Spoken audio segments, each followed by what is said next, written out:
PNTL identifica ona cidadão Ida nebe alegadamente sunu careta Estado iha UNTL oin.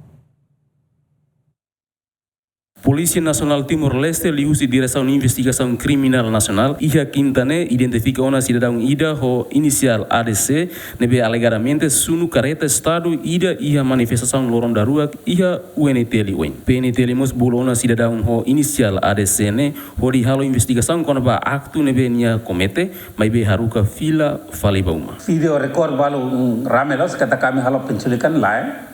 Kami executa kami tarefas, kami bolu cidadão sir nebe mak tuir aparelho CCTV drone nebe mak kami lança grava indivíduo de sede mahalo anarquismo durante halo manifestação kami sei bolu nebe orsek cidadão nebe mak kami bolu e relação actos crimes nebe maknya halo durante manifestação lá. Sunu careta estraga sasan seluk nebe kami halo trekking bania e orsek kami detektanya kami halo investigação banyak. Yang maior nya abogado. Ini foti ni escola, depois halo investigação e depois halo fila fale banyak.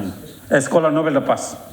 Sira nebe ami detecta hela nya hela fatin, ami se foti bahasa nebe mak ami haten nya hela fatin sira nebe mak envolve direta ya sancerna ami se foto tu nya declaração. Equipa Direção Nacional de Investigação Criminal halo ona identificação ba cidadão sanulu sintolu inclui ema estrangeiro na rua mai be husik ona sira fila ba ida nia hela fatin. Ia manifestação lorong primeiro nebe halau ia segunda ne contra a decisão Parlamento Nacional niang kona ba sosa careta fong unidade nulu resin 5 ba deputado sira halo alteração ba lei pensão vitalícia no halakon regalhas deputado siranian resulta careta rua ia Parlamento Nacional vidro rahun no vidro Universidade Nacional Timor-Leste nian mos hetan estraga. Husi careta rua nebe rahun ne ida careta União Europeia nian nebe para hela ia areadores Parlamento Nacional oin no ida careta polícia nian.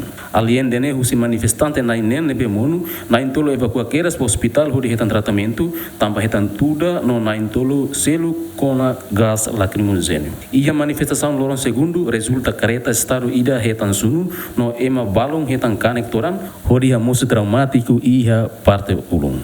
João Carlos Gemen.